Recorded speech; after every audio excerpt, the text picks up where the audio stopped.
এসেছে শ্রাবণ মাস, চলো বাবার ধামে যাই। পশ্চিমবঙ্গের তারকেশ্বরে এই সময় প্রচুর ভক্তের আগমন ঘটে।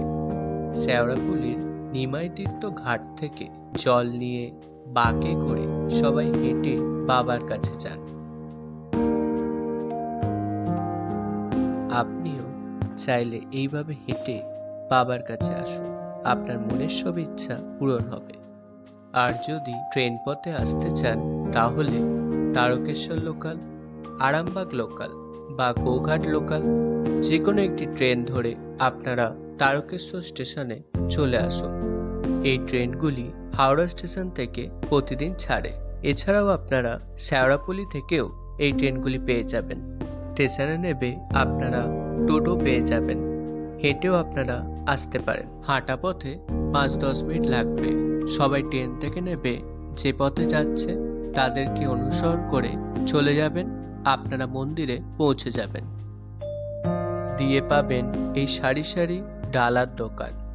কোনো কারোর কথায় না এসে, কোনো পান্ডা না ধরে নিজে দাম দর করে দুটি দোকান ঘুরে ডালা কিনুন।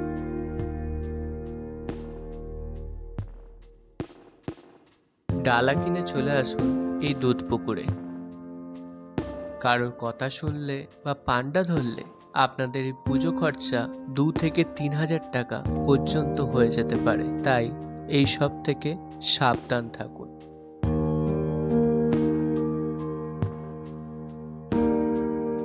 এখানে চান করে বাবার মাথায় ঢালার জন্য জল কিনে নিন।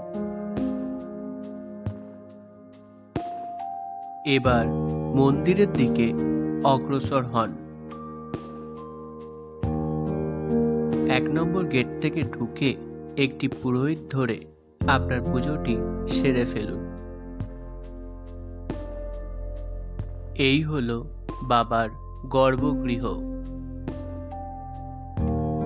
এখানে ছবি তোলা নিষিদ্ধ আছে। জল ঢালার জন্য এখানে ভক্তদের লাইন পড়ে।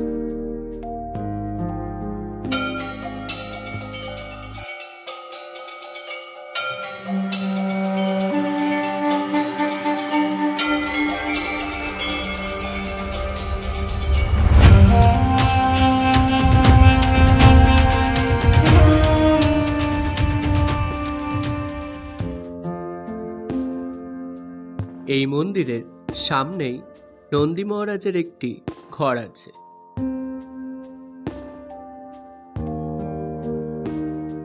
এই ঘরে বেশ কিছু ঘন্টা ঝোলানো, আর আছে মানদের ঢিল বাঁধা। পাশে দুটি শিব মন্দিরও দেখতে পাবেন।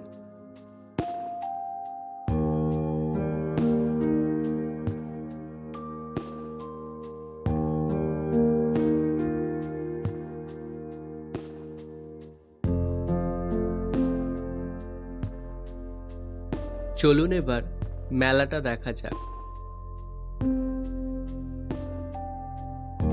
বাবার দর্শনের সময় হলো সকাল থেকে দুপুর 3টে অবধি, আবার বিকেল 6টা থেকে দর্শন করতে পারবেন।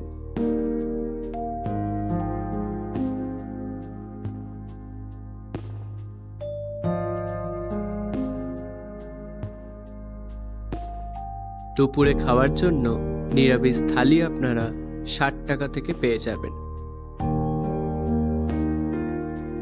কেউ থাকতে চাইলে এখানে থাকার ব্যবস্থাও আছে।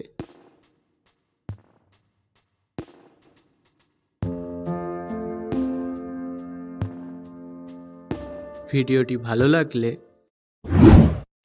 like, comments, subscribe my channel.